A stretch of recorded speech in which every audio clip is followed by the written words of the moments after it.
নওগাঁ জেলার পত্নীতলা উপজেলার আকবরপুর ইউনিয়নের শঙ্করপুর গ্রামে সৌদি প্রবাসী রায়হান হোসেন তার পিতা মজিদ চাচার সাথে আমার এই বিষয় নিয়ে আলোচনা হয় এবং তার পরিবারের দুরবস্থা আমি দেখার পরে এই বিষয়টি নিয়ে প্রবাসী কল্যাণ ও বৈদেশিক কর্মসংস্থান মন্ত্রণালয়ের প্রতিমন্ত্রী ভিপি নুরুল হক নূর ভাইয়ের সাথে যোগাযোগ করি এবং ভিপি নুরুল হক নূর ভাই প্রতিশ্রুতি দেন যে খুব দ্রুতই লাশটি দেশে আনা হবে।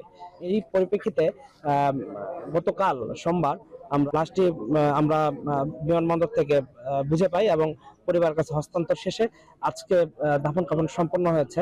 আমি ধন্যবাদ জানাতে চাই প্রবাসী কল্যাণ ও বৈদেশিক কর্মসংস্থান প্রতিমন্ত্রী ভিপি নুরুল হক নূর ভাইকে, কেননা তার সহযোগিতায় আমরা ওএস অনার্স কল্যাণ বোর্ড থেকে সম্পূর্ণ ফ্রিতে একটি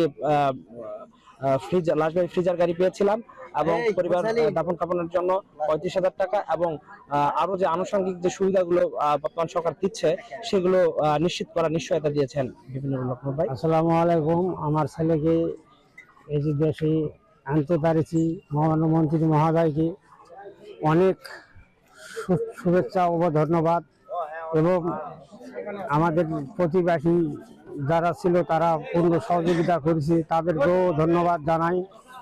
আমার এই লাশটা দেশে ফিরে আনার মতন কোনো এরকম কোনো সমস্যা ছিল না।